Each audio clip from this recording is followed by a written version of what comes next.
Assalamualaikum warahmatullahi wabarakatuh, teman-teman semuanya, para bediler seluruh Indonesia. Salam sehat selalu, semoga kita dimudahkan rezekinya dan juga diberikan kemudahan segala urusannya, amin. Oke teman-teman, kali ini saya mau sharing dari case yang mungkin saya terima. Saya dikirim chamber ya ceritanya. Jadi chamber ini dikirim ke saya untuk dioprek. Kemudian begitu saya lihat konstruksi dalamnya, ternyata sudah banyak perubahan konstruksi, terutama di bore up di beberapa bagian. Oke, jadi kita menggunakan gambar desain seperti ini. Ini gambar kita bikin cepet aja biar mudah dipahami. Ya pada prinsipnya chamber untuk bocap ya rata-rata kayak gini lah, hampir sama aja. Kali ini saya mau sharing supaya teman-teman ini lebih berhati-hati mungkin ya pada waktu pengen ngoprek chambernya, bore up sana sini, apa pengaruhnya. Jadi jangan sampai malah justru chamber atau unit kita jadi rusak. Dan mungkin tujuan kita untuk menaikkan power malah justru kita merusak konstruksi dari chamber kita sendiri. Nah oke, teman-teman, ini gambar simulasinya seperti ini. Biar lebih gampang saja ya, sederhana saja. Jadi ini adalah ruang valve, kemudian ini valve, ini as valve, ini ruang transfer. Nah ini adalah lubang outflow ya. Nah dari chamber yang saya temui di sini adalah di mana dia itu sudah di bore up, yang menurut saya cukup ekstrim di bagian outflow ini. Nah di bagian outflow ini di bore up sampai di atas 10 mili. Sebenarnya mungkin ya kalau kita mau bore up ini atau mungkin membuat lubang ini lebih besar, tapi dengan merubah konstruksi dari ukuran atau dimensi dari ruang valve sendiri, sebenarnya mungkin bisa saja itu jadi bagus. Tapi di sini anggaplah ini chamber mono yang memang secara konstruksi bawahnya seperti itu dan tiba-tiba kita bore up. Dan kemarin yang cukup memusingkan itu di bagian bore up bagian outflow sini itu tidak center dengan lubang as valve. Nah ini ya jadi masalah. Sekarang gini, kita simulasikan kalau kita membore up seperti ini, mungkin ya kita beranggapan bahwa ini nanti powernya akan nambah. Belum tentu. Kita lihat dulu atau mungkin lebih baik kita analisa dulu dari konstruksi chamber kita. Nah dengan seperti ini, konstruksi seperti ini yang sudah kita bore up menjadi lebih besar, otomatis kita juga akan membutuhkan valve yang lebih besar juga.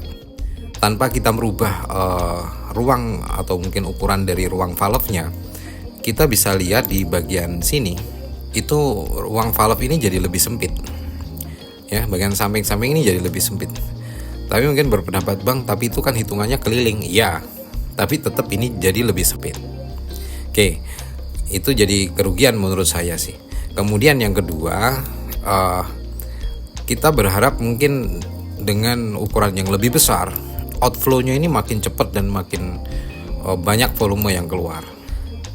Mungkin menurut saya dengan case yang saya terima kemarin, yang terjadi malah unitnya ini tidak stabil dan cukup boros angin. Sekarang kita lanjutkan.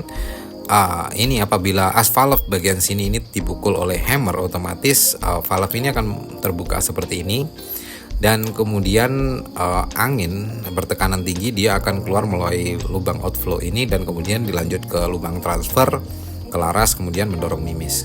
Proses ini sebenarnya akan jauh lebih efisien apabila volume dan tekanan ini sudah cukup untuk mendorong mimis dengan kecepatan ideal, tapi valve juga tertutup dengan lebih cepat. Nah, yang di sini mungkin efisiensi itu akan tercapai. Artinya angin tidak terlalu boros tapi speed sudah atau mungkin power yang kita inginkan itu sudah tercapai. Mungkin mencari komposisi yang seperti itu juga kita harus cari ya. Itulah tugasnya tukang setting. Tapi di sini yang terjadi adalah kemungkinan besar boros, tapi borosnya itu malah disebabkan oleh pada waktu valve ini terbuka, kemudian udara bertekanan, itu sifatnya dia akan menekan ke segala arah. Nah, karena di sini sudah di bore up dengan penampang yang lebih besar, otomatis dia juga punya peluang mendapat tekanan dari ruang ini. Nah, ini yang membuat mungkin dia akan terbuka kembali atau terlambat menutup. Nah, ini yang mengakibatkan boros, tapi mungkin justru powernya juga tidak tercapai. Nah, ini yang perlu kita pikirkan adalah bagaimana dari konstruksi chamber kita itu apakah memungkinkan untuk kita lakukan istilahnya perombakan secara ekstrim seperti ini terutama. Ya, apalagi kemarin yang saya terima itu tidak center dengan lubang asfalf. Nah, ini yang lebih berbahaya karena apa? Ya nanti kalau posisinya jadi miring segala macam, ya lubang asfalf ini lama-lama terkikis dan aus. Nah, di satu sisi sementara kita ini pengennya nambah ruang ledak, malah justru di bagian belakang atau bagian outflow-nya jadi seperti ini, yang terjadi malah bottleneck. Oke, kita bandingkan dengan mungkin ini versi satunya. Ini dengan ukuran ya rata-rata valve chamber bocap ya. Nah, dengan ruang valve yang sama, kita anggap ini ruang valve yang sama, kita mendapatkan ruang bertekanan tinggi itu jauh lebih besar. Nah, begitu misalkan kita tetap menggunakan lubang bawaan dari chamber itu sendiri dengan desain valve yang mungkin teman-teman bisa modifikasi dan sebagainya. Ini udara yang bertekanan tinggi akan secepat mungkin dia melalui lubang outflow kemudian naik ke transfer dan ke laras.